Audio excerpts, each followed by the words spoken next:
Did you have an opportunity to watch Sir Richard Branson and his Virgin Galactic Go Galactic? I did not. I read about it later. I read it that it was a success. That's all I know. Just happened. They looked excited. One girl was like on Richard's shoulders afterwards. Like, yeah. Woo! I think that girl's a social media influencer, by the way.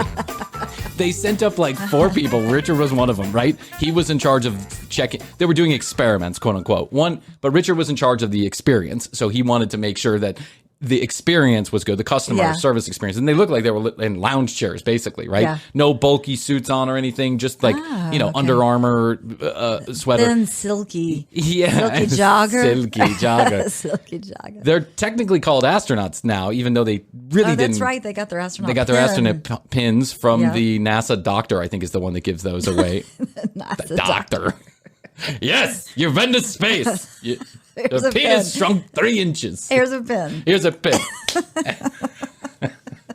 What if he punches them in like they do with the Navy SEALs? Just like, have you seen that? Have you seen that video? No. There's a video rolling around where when the Navy SEALs graduate, they take the Navy SEAL pin, which has got a 1/4-inch gold stud in it, right? And they put it on the chest, and the guy punches it in. He punches it right into the chest. Yeah. So the thing goes right into your chest, which must fucking hurt. But of course, they're Navy SEAls, so they don't even flinch. Take it. Yeah. This is like nothing to them. They sat in 50-degree fucking ocean water, face down in the sand for 6 days in a row without pissing, shitting, or eating. Anyway, so I say this. I watched it because I managed to figure out what time it was on. I woke up, maybe an hour before they started the procedures, the festivities there. And I watched it. I was really expecting this to be one of the more exciting things I'd seen in my life, like the first commercial travel to space. Now, we've all seen space shuttles take off and land and explode and all that. We've all seen enough space stuff in our life. And now Elon Musk is flying to, and then there's Jeff Bezos, who's going to go into space in a short time from when we're recording this, a short time from now, a couple days. I anticipate that there would be some excitement around this. Yeah, but what there was an incredibly boring television show. It was basically an advertisement for Richard Branson's new space line. Like an airline, but a space line, right? Yeah. There was a girl, poor girl. I don't know who hired her to do this show, but they are millions of people that are they could have hired us to do this, and I'm sure we would have had a great old fucking time. Yeah. I'm not saying that, maybe the girl didn't have a great deck of cards, and she seemed very pleasant on camera, but she seemed ill prepared to hype up the audience at home. She was like, that's it. Now we're 50,000 feet in the air, 5,000 more feet from taking off when Space One will drop from the airplane and then go up into space with a 50-second burn. And you're like, right. I would have been like, fuck yeah, Richard! I'll be down here with a bottle of champagne straight in my scrotal sack. You can come drink from it. We're going to pop champagne. I mean, I would have been like so hyped up. I would have been like, there's a fucking plane taking another plane up into the stratosphere, and then it's going to go, it's like a firework up into space. I would have been so excited about all this, but she was like asleep, basically. And then you can manage to figure out how to get one airplane to take another flying machine up 50,000 feet in the air, which is way higher than most commercial airlines fly in the first place. Yeah.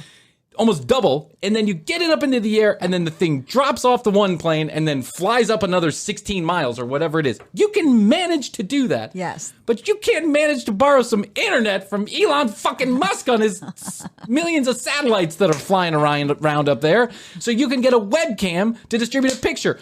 Ghost hunters have a better nerve center than Virgin Galactic did. What is going on? So you couldn't see? You couldn't see shit. Oh, no. You saw the plane.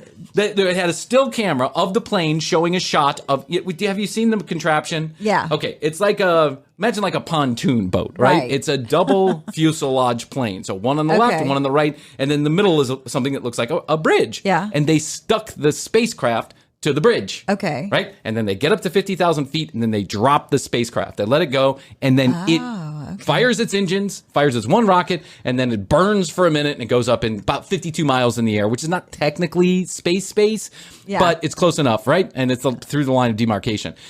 Totally. They had one fucking still camera showing the plane just flying in the air, which is exciting. You're like, wow, this is exciting. And it's clearly when they do the burn, we're gonna see like an indoor camera of Richard Branson, and then we're gonna see an outdoor camera, on the actual spaceship flying up through the stratosphere. What you saw was some dipshit down on Earth with binoculars. The spaceship was half an inch big on my screen. I have a 90-inch screen. It was like half an inch big. And you couldn't see anything except for blurry shakiness. It was like, guys, when they flew someone to the moon, they had better pictures than this. It was 1962. And then when it came back down, did it just land like it flew back down? It glided back down. And the most exciting part was, it's like, and I have a hard time explaining it, but basically the spaceship has two wings, right? Two L-shaped wings. Okay. And the actual body of the spaceship turns on these wings. Oh. So when it's floating down, it floats like a feather to reduce friction. So it doesn't have all that, fiery stuff that happens with the shuttle.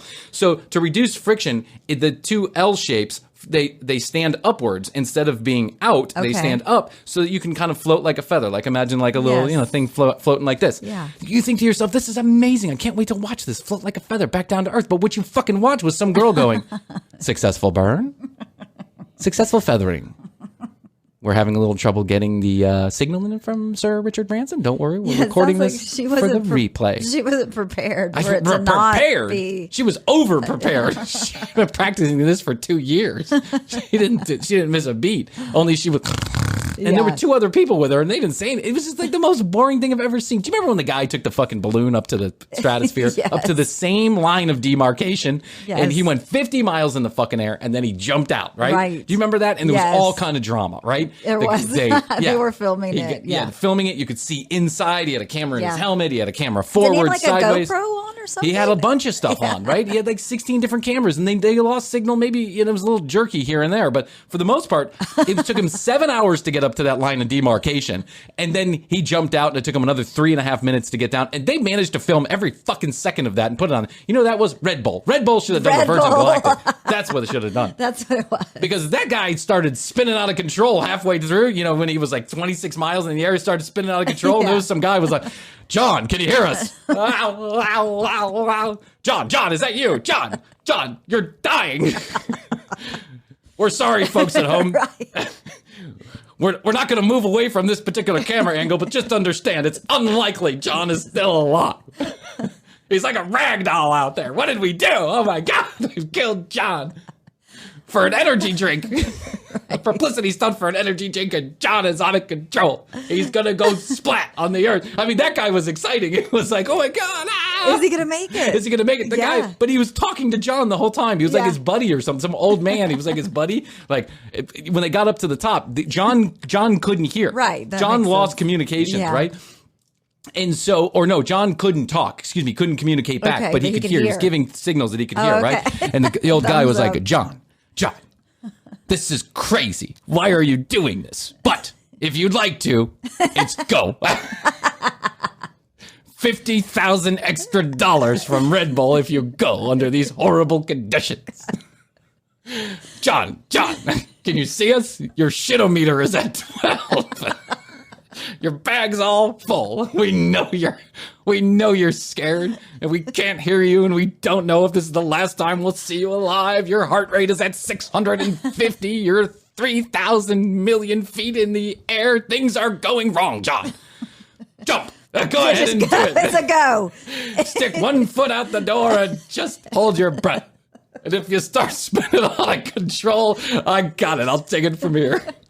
I'll do the color commentary, John. Don't worry. John has left the balloon. That's right. John is out of control. Oh, my God. John is dead. Oh, he's back alive. He didn't die, though. He didn't, but he passed out for like a minute and a half. I wonder where he is now. Nowhere. He made $1 million, and now John doesn't. They don't want John to do anything else. He was like a big lug nut that just like jumped out of the balloon. It was like John Van Weigelsweigel or something. He was from Austria. It's like, oh. Okay. Yeah. Meanwhile, the family is like standing at the launch site, and they can hear all this, and they're like, oh, God. John is spinning at 675 RPMs per second. It's pretty sure that not even a turtle could survive those kind of farces. John is most assuredly died at the... Oh, he's alive. Welcome back to Earth, John. Yeah. Hire that guy for Virgin Galactic. Mm-hmm. The cameras are not working, which means that Sir Branson is in a fiery mess right now. That hair of his, with all that money, you'd think he'd get his teeth fixed, but no, he's dying like this. He could have had braces. It could have been something. Oh, he's back. They're back. It was exciting. I made it exciting. But this girl was like, burn at 50 seconds is now complete, and we expect in about 10 seconds they're going to be in, yep, they're in space. Congratulations to the flight crew of Virgin Galactic. We have no film of it, but you'll be watching my pretty face for the rest of this. Did they have Billy as the camera guy? Oh, guys, I'm so sorry. I don't know what happened. I thought you told me to hook up the camera down here. You wanted them up there? Wow, that's a whole different thing. Wait, it's a spaceship? Wow. I didn't know. When you said you want to get all the angles of the flight, I thought you meant my flight here to Phoenix. So I got plenty of camera footage of that going through security and stuff. You know they only allow you with 12 closed Mountain Dews per flight? That's crazy.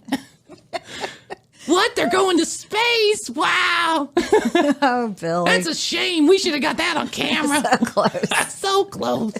What do you guys think about me doing the next one? I'll get it right next time. I promise. I can't afford to lose this job. Betty's pregnant with our 7th child. That'll be 7 under 7 years old. I don't know why she keeps getting pregnant. I think it's all the Mountain Dew we're drinking. I love Billy's character. Yeah, Billy's pretty cool. He's just clueless. He's a good guy. He just doesn't know any better. He just keeps getting hired on from show to show. Messing up. That's right. He's failing forward. Oh, wait, you mean the thing in the middle was the spaceship? I thought it was the other thing. Well, we got a camera down here. I got my iPhone X that goes to 10.5 magnification. You want to do that? Well, I guess we have to now, Billy, don't we? Well, I don't know why this whole yelling. Can't we just do it again? Take 2. We'll try it again later. Weather's great. Can't we just stick the rocket back up there? Oh, you guys, I'm so sorry. Oh, wah, Billy. Can I still have room service tonight? The cheeseburgers are good. Maybe I should take a break. I'm gonna go to Nerve Center. I'll be back. No, Billy, that's where the camera feeds are supposed to come in. I know. I thought I hooked all those wires up. It's a little more complicated once you get involved. I guess I didn't really know what I was doing in the first place. I should have told you guys. I'm a little confused about where all these wires go. You didn't plug the internet in, Billy. Oh, I needed internet. Jeez. I wish you would have told me that ahead of time. You're supposed to know this. Aw, I can't know everything.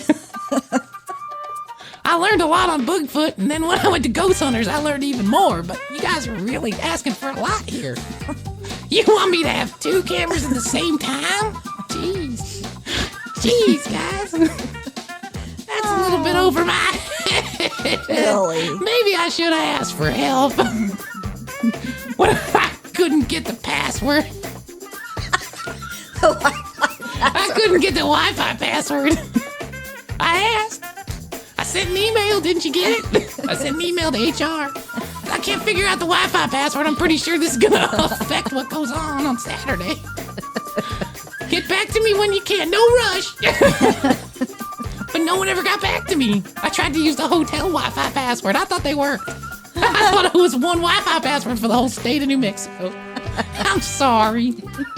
Shucks. Am I fired? Oh, sorry, Richard. I'm so sorry, Sir Richard. Do you think I could take you? Can you give me a lift home?